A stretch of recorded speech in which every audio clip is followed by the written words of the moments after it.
अशा प्रकारे बोंबील मसाला तुम्ही घरच्यांना करून घाला, त्यांना खूप आवडेल. चला तर आपण बोंबील मसाला करायला घेऊया. मंडळी, कशा आहात तुम्ही? बरे आहात ना? मी आज बोंबील मसाला ग्रेव्ही भाजी बनवणार आहे. त्याचं साहित्य तुम्हाला मी सांगते. बोंबील मी साफ करून घेतलेले आहेत.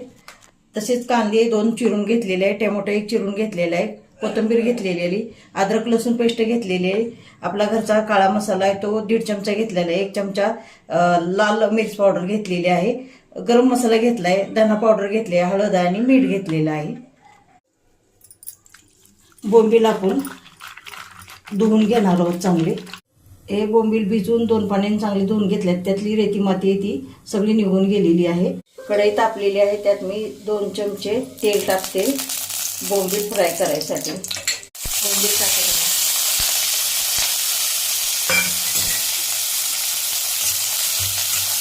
थोडीशी हळद टाकते आणि थोडं मीठ टाकते. मीठ आणि हळद टाकल्याच्या नंतर जो बोंबलाला वास येतो तो वास येत नाही. बोंबील त्याची चव पण चांगली लागते. चांगल्या प्रकारे बोंबील फ्राय झालेले आहेत. ते आपण डिशमध्ये काढतोय आणि मसाला भाजायला टाकतो. कांदा टाकते फ्राय करायला.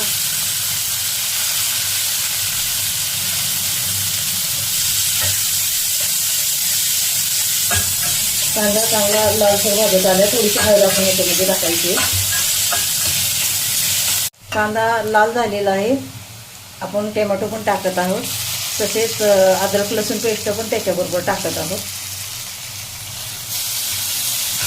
कांदा टोमॅटो चांगले शिजल्याच्या नंतर मी हे सर्व मसाला घेतलेले ह्याच्यामध्ये सर्व टाकत आहे व सर्व मिश्रण आपण एकजीव करायचं. त्यामध्ये थोडंसं पाणी आपण टाकत आहोत ग्रेव्ही तयार व्हायला.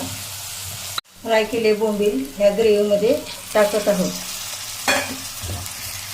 आणि सर्व एकजीव करायचे ग्रेव्हीमध्ये. मी गरम पाणी करून घेतलेले आहे 1.5 ग्लास. ह्याच्यामध्ये आपण कमीत कमी 1 ग्लास तरी टाकू, त्याची ग्रेव्ही चांगली होण्यासाठी. थोडीशी कोथिंबीर वरून आपण टाकतोय.